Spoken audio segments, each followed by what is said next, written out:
في العناوين: الجامعة الملكية لكرة القدم تكشف حقيقة التواصل مع عادل رمزي. مدرب رايو فايكانو يؤكد أن النصيري لن يغير أي شيء بعد عودته للفريق. الصباري يقدم أسيست في مباراته ضد أجاكس بعد عودته من كأس الأمم. مدرب هال سيتي: الزروري لاعب مهاري وسيمنحنا الكثير من الجودة في الملعب. رئيس الاتحاد الأوروغواياني: من المحتمل أن يواجه السيليستي المغرب ودية. هيرفي رينارد يقترب من تدريب المنتخب المصري. قبل البداية، لا تنسى دعمنا بالاشتراك في القناة تشجيعاً لنا وشكراً. نفت مصادر قريبة من الجامعة الملكية المغربية لكرة القدم الأنباء التي تم ترويجها على نطاق واسع مفادها أن الجامعة تواصلت مع عادل رمزي ليلتحق بالطاقم التقني للمنتخب الوطني. وأكدت مصادر المنتخب بأن هذا الكلام غير صحيح بالمرة، وأن ما تروجه صفحات مواقع التواصل الاجتماعي مجانب للصواب، خاصة وأن رئيس فوزي لقجع لم يعقد لحد الساعة أي اجتماع مع الناخب الوطني وليد الركراكي، ولم يصدر أي قرار رسمي بخصوص مصير ومستقبل الطاقم التقني للمنتخب الوطني. وبالتالي كل قرار صائب سيصدر عن الاجتماع المقبل.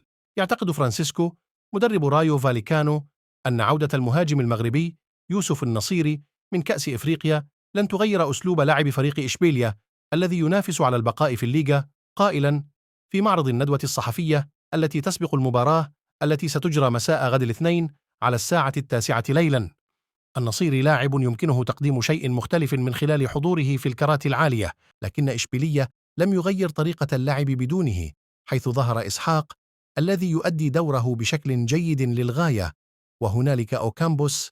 لديهم لاعبون مشابهون في الكرات العالية، لم نجهز لهم شيئا مختلفا، وفقط استعدينا لمواجهة النزال مثل سائر المباريات، على الرغم من أن إشبيلية يمتلك لاعبين متنوعين. خرج الدولي المغربي إسماعيل صيباري متألقا في قمة الدورة 20 من بطولة الإيرديفيزي الهولندية التي جمعت فريقي أياكس أمستردام وإندوفن.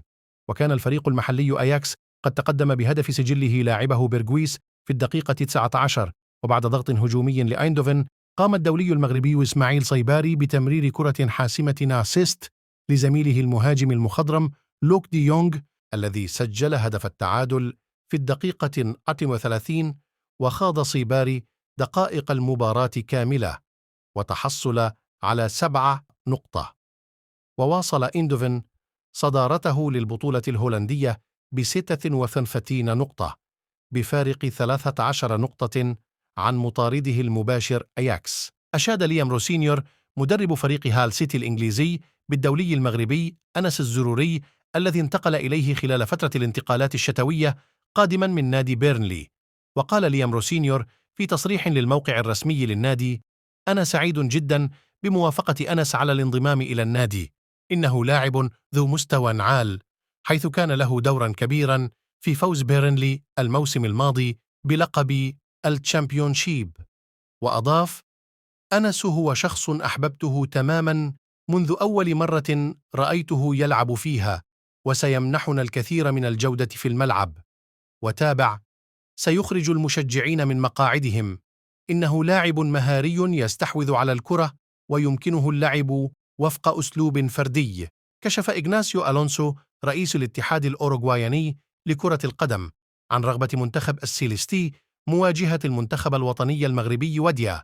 وأوضح رئيس الاتحاد الأوروغواياني لكرة القدم في تصريح نقله موقع كارف ديبورتيفا أنه من المحتمل جدا أن يواجه منتخبه الأسود ببلد أوروبي، وأغلب الظن بفرنسا. وواصل إغناسيو: خلال الساعات القادمة سنكشف عن المنتخب الذي سيواجه وديا منتخبنا أوروغواي. وجهتنا القادمة ستقودنا إما إلى الصين أو مواجهة المغرب وديا بأوروبا. وشدد المصدر نفسه على أن مباراة الأوروغواي والمغرب من المحتمل أن تجرى في فترة التوقف الدولي المقبلة. لن تكون مهمة منتخب مصر سهلة للظفر بخدمات مدرب منتخب فرنسا للسيدات هيرفي رينارد من أجل قيادة الفراعنة خلفا للمدير الفني الحالي روي فيتوريا، حسب ما علم كوورا. فقد تواصل الاتحاد المصري لكرة القدم بشكل مبدئي مع ممثلي مدرب المغرب والسعودية السابق للتعرف على مطالبه المالية وبحث إمكانية توليه مسؤولية منتخب مصر.